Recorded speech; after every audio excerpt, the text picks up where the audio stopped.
नमस्कार,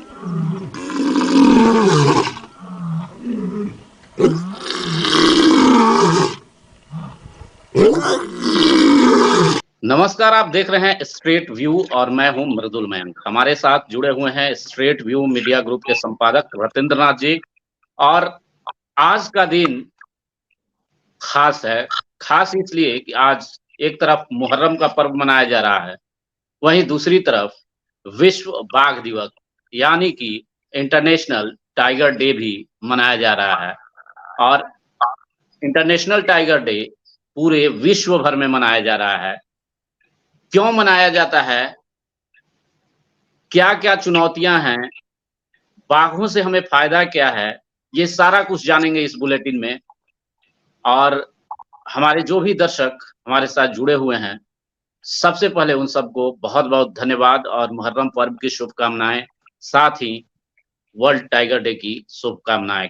कारण कि बाघ हैं तो आप हैं। बाघ जब होंगे, बाघ रहेंगे तो जंगल सुरक्षित रहेगा, जंगल सुरक्षित रहेगा तो आप सुरक्षित रहेंगे, क्योंकि जंगल से आपको बहुत सारा कुछ मिलता है, खासकर ऑक्सीजन प्रचुर मात्रा में आपको वहीं से आता है। तो आज पूरे विश्व में टाइगर डे मनाया जा रहा है। हम संपादक रतिंद्र नाथ जी के पास चलेंगे और जानने का यह प्रयास करेंगे कि आज जो हम लोगों ने हेडिंग दिया है, वो हेडिंग क्या है, और उस हेडिंग को वो ब्रीफ करेंगे कि आखिर उन्होंने ये हेडिंग दिया क्यों है, शीर्षक दिया क्यों है। जी रतिंद्र नाथ जी। आपने अभी चर्चा की और बता दिया कि 29 जुलाई अंतर्राष्ट्रीय यानी इंटरनेशनल टाइगर्स डे है, अंतर्राष्ट्रीय बाघ दिवस। तो शीर्षक है पर्यावरण को बाघ बनाते हैं हेल्दी। हेल्दी मतलब स्वस्थ।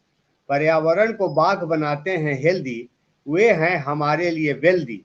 वेल्दी मतलब अमीर, संपन्न, है ना, धनी। लेकिन ये रुपया वाला धन नहीं है।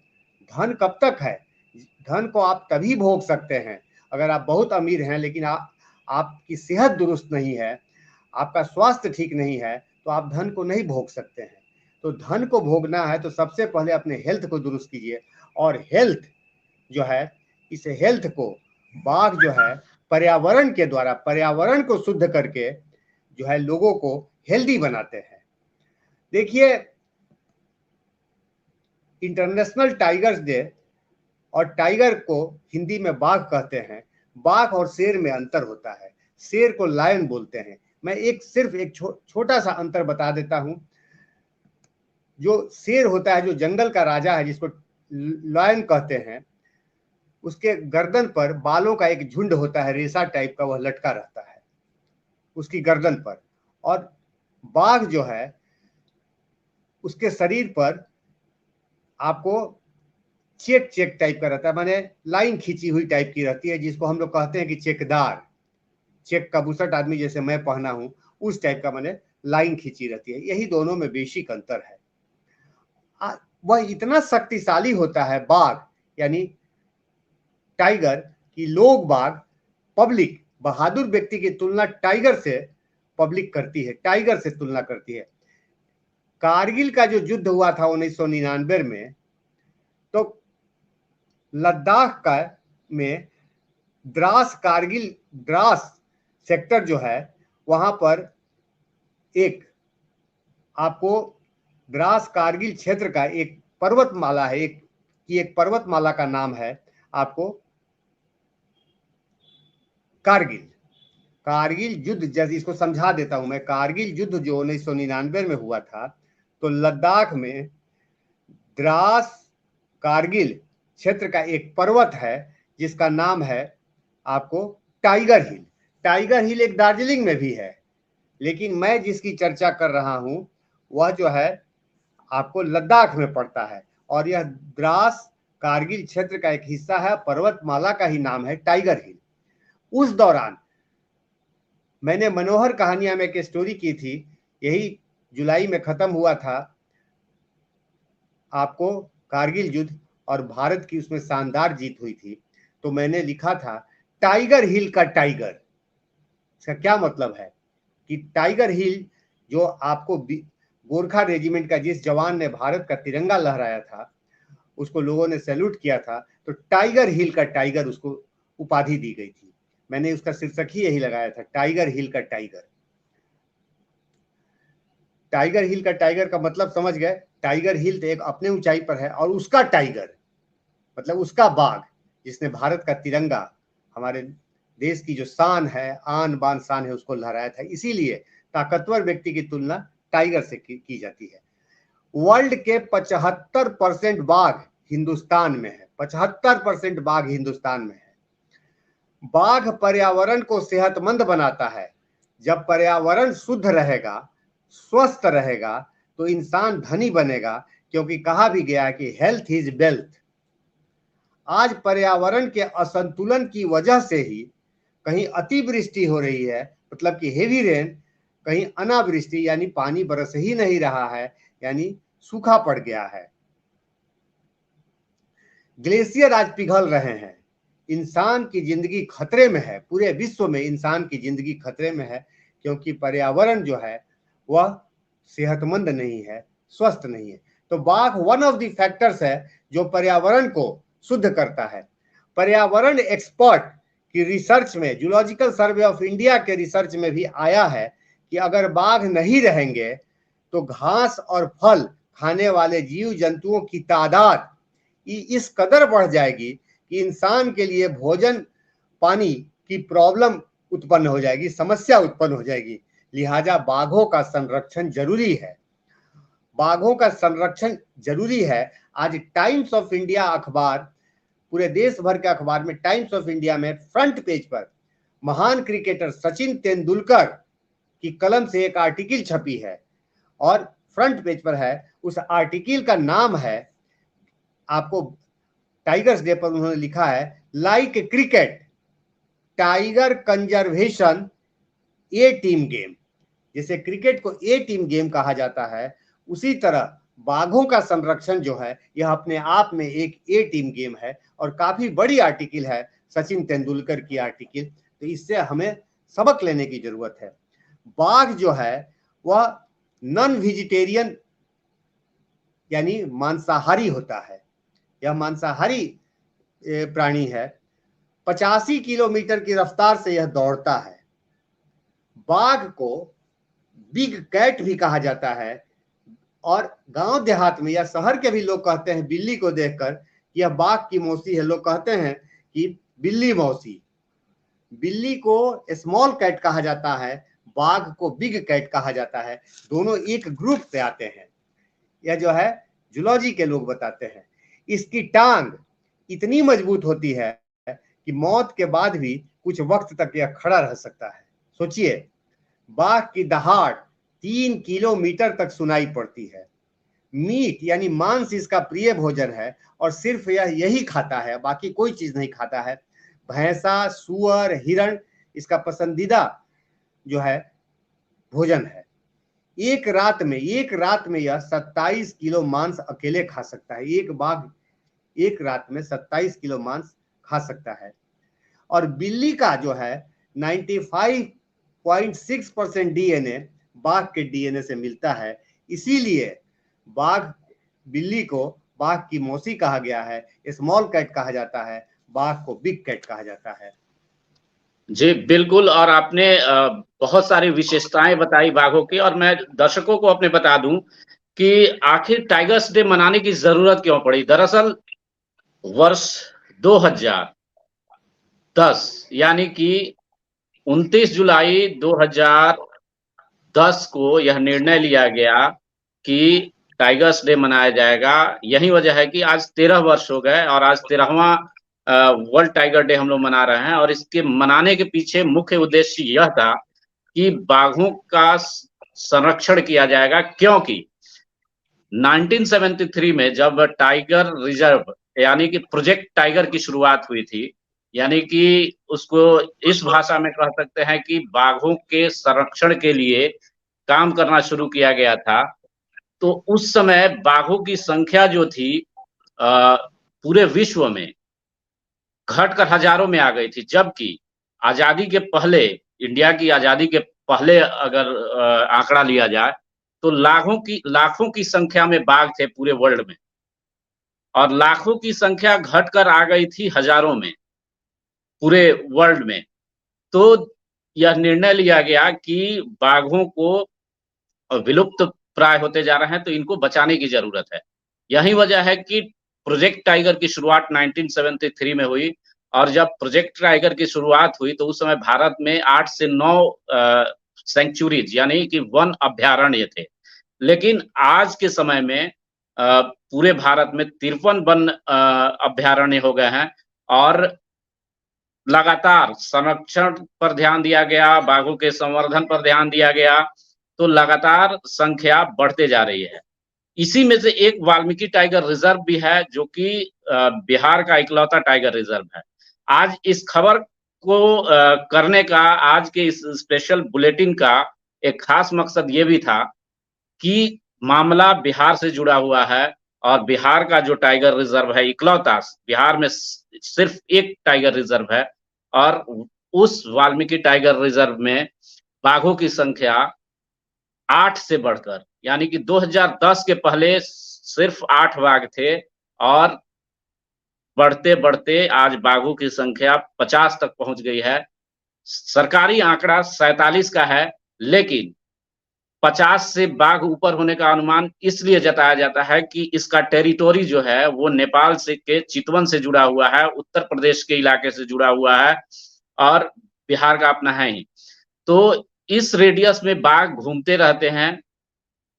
हो सकता है कुछ बाघ इधर से नेपाल की तरफ घुस गए हों, कुछ यूपी के तरफ घुस गए हों, इस वजह से सेंसस जो होता है उसमें कुछ बाघ इधर उधर चल जाते हैं, तो एग्जैक्ट फिगर दे पाना मुश्किल होता है।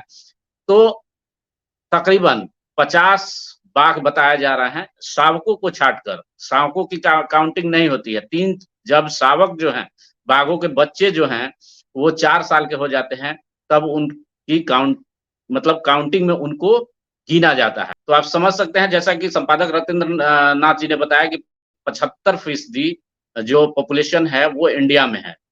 और मैं आपको बता दूं कि बाघ जो है, जैसा कि उन्होंने बताया कि बिल्ली प्रजाति का है, और इसके 6 प्रजातियां प्रमुख है। 8 प्रजातियां थी, 2 विलुप्त प्राय हो गई। 8 में से 6 बची हुई हैं, जिसमें साइबेरियन बाघ है, रॉयल बंगाल टाइगर है, इंडो चाइनीज बाघ है, मलायन बाघ है, सुमात्रा बाघ है, साउथ चाइना बाघ शामिल है। और इस तरह से आप समझ सकते हैं कि 2 बाघों की प्रजाति तो एकदम बिल्कुल खत्म ही हो गई।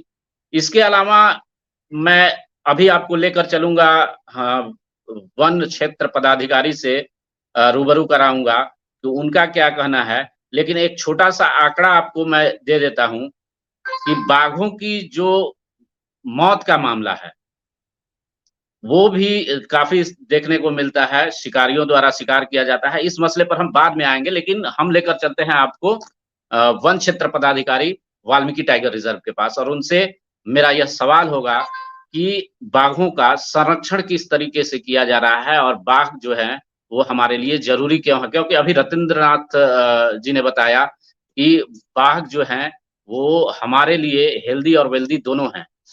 तो इस मुद्दे पर हम ज्यादा जानकारी लेंगे वन क्षेत्र पदाधिकारी अवधेश कुमार सिंह जी से। टाइगर्स डे मनाया जा रहा है, और किस तरह से उनका संरक्षण और अन्य चीजों का ख्याल रखा जा रहा है। हम लोग ये अवेयरनेस के लिए लोगों को जागृत करने के लिए हम लोग साइकिल रैली और ये क्या बोलते हैं स्कूल के बच्चों के साथ रैली, और स्कूल में पेंटिंग प्रतियोगिता, लेखन प्रतियोगिता और जीके का प्रतियोगिता ये सब आयोजित कर रहे हैं।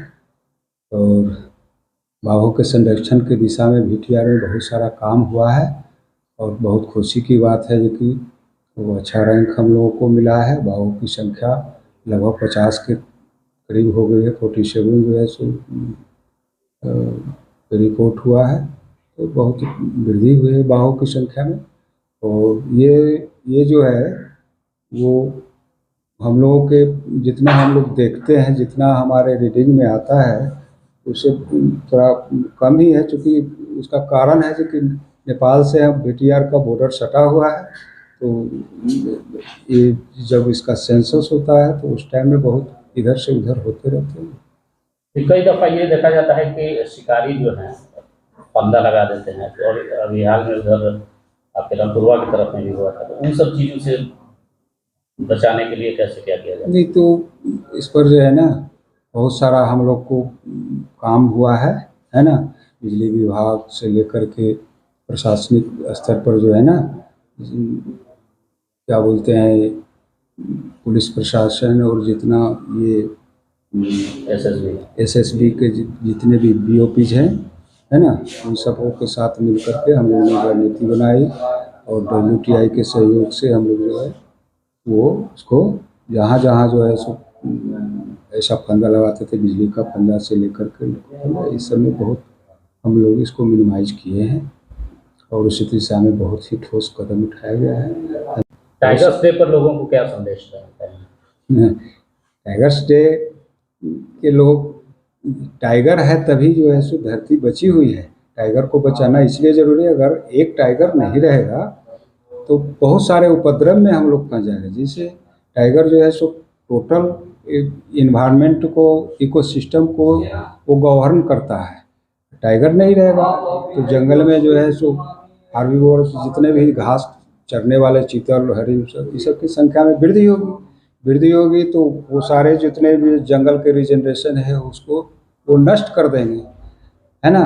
तो एक समय ऐसा आएगा जो जितने भी पहाड़ियाँ हैं वो निकट हो जाएगी, जंगल जो है सो वो उसका रिजनरेशन नहीं होगा तो जंगल ही समाप्त हो जाएगा। कभी अतिवृष्टि होगी, कभी अनावृष्टि होगी। जब अतिवृष्टि होगी तो वो बहुत सारे जो है सो वो सॉइल इरोजन का केस होगा, तो वो नदियों में सिल्ट भर जाएगी। नदियों में सिल्ट भरेगी तो नदी के किनारे भी जितने भी बांस के विलेजेज है उसमें बाढ़ आ जाएगी। बाढ़ आने से कितनी आपदाएं आती हैं वो तो सब लोगों को मालूम है ही। बहुत सारी बीमारियां फैल जाती है, बहुत सारे धन जन का नुकसान होता है, फसलों का नुकसान होता है, तो बहुत सी कठिनाई में पड़े। एक सिर्फ बाघ के न बचाने के चलते इतनी कठिनाइयाँ झेलनी पड़ सकती है। अभी भी जो जितना जो समस्या सामने में खड़ी हो रही है वो टाइगर के, सिर्फ टाइगर के न रहने के कारण। तो हम लोगों को अभी देर आए दुरुस्त आए, आज़ादी के बाद बहुत संख्या कम थी बाघों की, लेकिन अभी हम लोगों के परिश्रम से जितने भी हम वनकर्मी हैं, है ना, पूरे भारतवर्ष में जहाँ जहाँ वहाँ हम लोग बहुत तन मन से समर्पित हैं बाघ को बचाने के लिए। इसीलिए आशातीत सफलता हम लोगों को मिली है और बहुत अच्छा रिजल्ट रहा है। और बाघों को अगर बचाया जाएगा, बढ़िया से बसाया जाएगा तो हमारा पूरा इकोसिस्टम दुरुस्त हो जाएगा। अब मैं एक आंकड़ा आपको बताता हूँ बाघों की मौत का। दरअसल बाघों की मौत दो तरीके से होती है। जो शिकारी होते हैं वो इनका शिकार इसलिए करते हैं कि इनके दांत, इनके नाखून और इनकी मूछें और भी खाल, बाघों का खाल, ये सारे चीजों की तस्करी होती है बड़े पैमाने पर। हालांकि वाल्मीकि टाइगर रिजर्व में काफी प्रयास किया गया है और जितने भी वन अभ्यारण्य हैं, जो भी सेंचुरीज हैं, बाघों की संख्या बढ़ाने को लेकर इस चीज पर खासा ध्यान दिया गया है कि शिकार नहीं हो पाए। तो मैं आपको बताता हूं कि अब तक सिर्फ वाल्मीकि टाइगर रिजर्व में पूरे देश की बात करें तो 500 के करीब मौतें हुई हैं बाघों की, इधर कुछ हाल फिलहाल के समय में। लेकिन वाल्मीकि टाइगर रिजर्व में आपको मैं एक छोटा सा आंकड़ा दे देता हूं कि वर्ष 2007, 8, 9 में एक बाघ मरा था। उसके बाद 2010 में यूपी बिहार सीमा पर ट्रेन से कटकर एक बाघ की मौत हुई थी। 2012-13 में भी ट्रेन से कटकर एक बाघ की मौत हुई थी। 2014 में दो बाघों की जान गई थी आपसी टकराहट में। 15-16 में भी शिकारियों ने जहर देकर मार दिया था। तो वहीं मैं आपको बता रहा था कि दो तरीकों से शिकारी जो है उनको मारते हैं। एक तो मांस, जैसे जंगली सुअर हो गया या कोई भी वन्य जीव हो गया, उसको मार देंगे और उसमें जहर मिला देंगे और टाइगर आएगा और खाता है तो उसकी डेथ हो जाती है।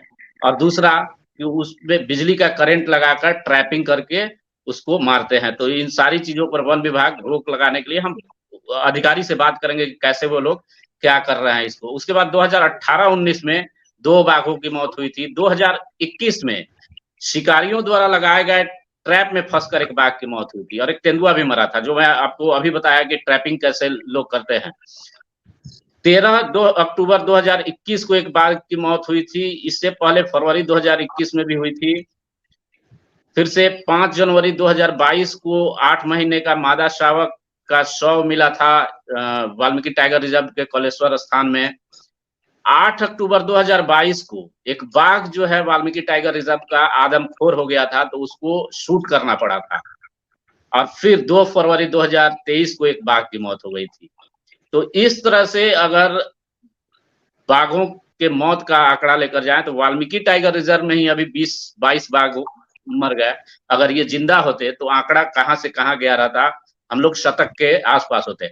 अब मैं आपको लेकर चलता हूं WTI wild life trust of India के अधिकारी सुब्रत बहेरा जी के पास, जो कि एक्सपर्ट हैं इन मामलों के, और उनसे जानने का प्रयास करेंगे कि आखिर बाघों के संरक्षण को लेकर क्या किया जा रहा है और वे लोग किस तरीके से बाघों का संरक्षण कर रहे हैं। प्रतिवर्ष जुलाई 29 को इंटरनेशनल टाइगर डे सेलिब्रेट किया जाता है।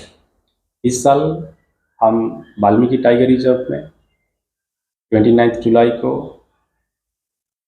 टाइगर डे सेलिब्रेट कर रहे हैं और इस साल हमारा जो मुख्य टॉपिक है कि टाइगर को किस तरीके से हम लोग संरक्षण कर सके।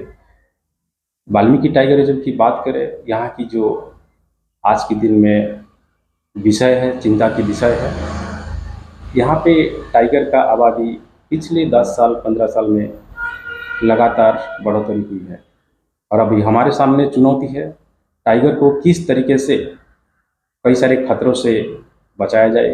पहला चीज़, टाइगर का मौत आज के दिन में ज़्यादा से ज़्यादा शिकारियों से होता है, जो कि एक तो फंदा से और एक जहर से होता है।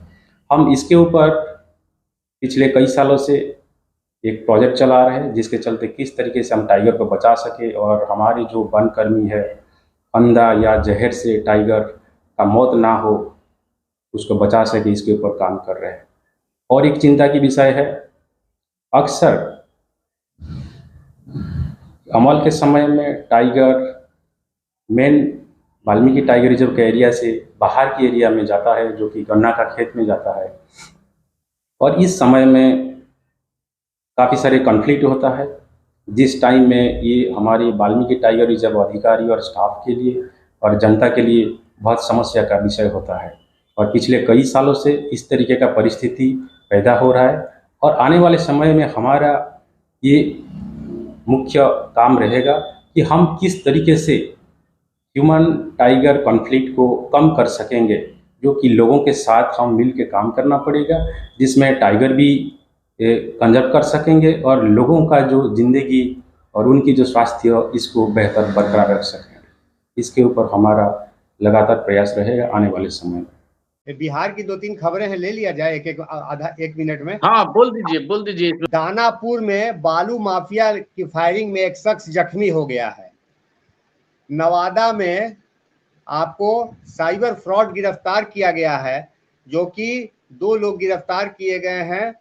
नवादा थाना में केस हो गया है, क्योंकि वे रजिस्ट्री कचहरी से लोगों का अंगूठा का जो छाप है उसको निकाल के कैसे कैसे स्कैन करके उसमें रजिस्ट्री कचहरी के मुलाजिम भी शामिल है। तीसरी खबर है कि मुजफ्फरपुर, जो कि अभी हॉट चल रहा है, वहां फिर आज सुबह दुकानदार को ताबड़तोड़ गोलियों से भून दिया गया। मौकाए वारदात पर ही उसकी मौत हो गई। और एक मेरा सजेशन है, मुहर्रम है, आज मैं तमाम मुस्लिम बंधुओं को, इसके लिए हासन हुसैन को शहादत दिवस है, इसलिए उन्हें मैं नमन करता हूँ। साथ ही मैं एक बात कहता हूँ कि इंदिरा गांधी जब प्रधानमंत्री थी तो उन्होंने यूपी में बहुत पहाड़ है, वहाँ एक मंत्रालय अलग से बनाया था और उस मंत्रालय का नाम था पर्वतीय विकास मंत्रालय, और चंद्रमोहन सिंह नेगी उसके उस समय मिनिस्टर थे, बाद में उसको खत्म कर दिया। बिहार में भी और भारत सरकार को भी चाहिए कि जो वन मंत्रालय है उसको बाइफरकेट कर दे और वन मंत्रालय से अलग करके एक टाइगर लायन मंत्रालय बना दे, ताकि जो मिनिस्टर रहे, उसके जो अधिकारी रहे, इस पर और फोकस कर सके, ताकि हमारे देश में आपको टाइगर और लायन की तादाद, उनकी संख्या बढ़ती जाए। So over to man. जी बिल्कुल। और मैं अपने दर्शकों को बता दूं कि जो भारत देश है अपना, यहाँ 3 राज्यों में ही सबसे ज्यादा बाघ पाए जाते हैं, जो कि मतलब जिस परसेंटेज की हम लोग बात कर रहे थे कि 75% विश्व की बाघों की आबादी का भारत में है, तो उसमें सबसे ज्यादा 3 राज्यों को ही मिला के हो जाते हैं। तो उसमें मध्य प्रदेश, कर्नाटक और उत्तराखंड शामिल है। उसके अलावा आपको ये मध्य प्रदेश, कर्नाटक और उत्तराखंड में बाघों की संख्या तकरीबन 1500 के आसपास है। इसके बाद आपको केरल में 2010 में 71 थी, लेकिन अब बाघों की संख्या वहां 190 हो गई है। आपको बिहार में वाल्मीकि टाइगर रिजर्व में बाघों की संख्या 8 थी, अभी 50 से ऊपर है। तो लगातार बाघों की संख्या बढ़ रही है। तो आपसे यही गुजारिश होगा कि बाघों को फंदे से बचाइए। फंदे जानलेवा हैं, बाघ जानलेवा नहीं है। आज के लिए बस इतना ही। और हमारे साथ जो लोग भी हमारे अतिथि जुड़े थे, उन सभी को बहुत बहुत धन्यवाद। हम कल पुनः प्रतिदिन की तरह किसी खास मुद्दे को लेकर आपके समक्ष उपस्थित होंगे। और वीडियो अच्छी लगी हो तो ज्यादा से ज्यादा लाइक, शेयर और सब्सक्राइब कीजिएगा। और जाते जाते आपसे यह कहना हम नहीं भूलेंगे कि बाघों को संरक्षित कीजिए, बाघों को बचाइए, क्योंकि बाघ हैं तो आप हैं। धन्यवाद। शुभ रात्रि।